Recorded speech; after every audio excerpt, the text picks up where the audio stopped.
Good afternoon. I'm San Francisco City Attorney Dennis Herrera, and on Thursday, March 5th, we'll be before the California Supreme Court for oral arguments in our legal challenge to Proposition 8, a narrowly approved amendment that eliminated marriage rights for gay and lesbian couples.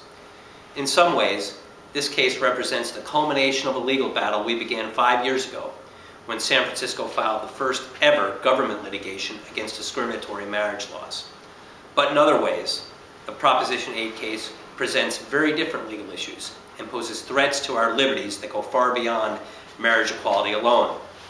Proposition 8 did something that no constitutional amendment has ever succeeded in doing in California history: to strip a fundamental right from a protected class of citizens.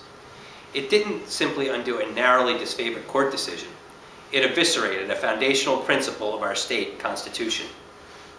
If allowed to stand, Proposition 8 devastates the principle of equal protection and endangers constitutional rights of any potential electoral minority.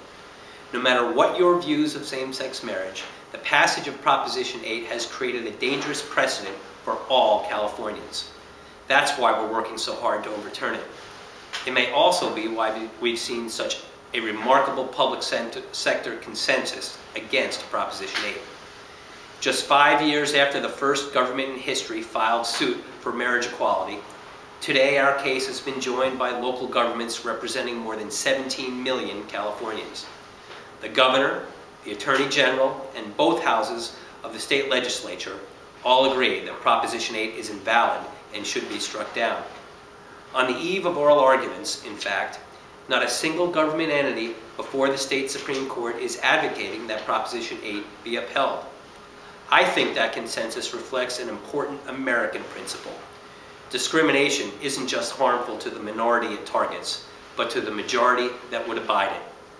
The California Supreme Court has demonstrated principle independence at many times in its history, and we're hopeful they will do so again in this case.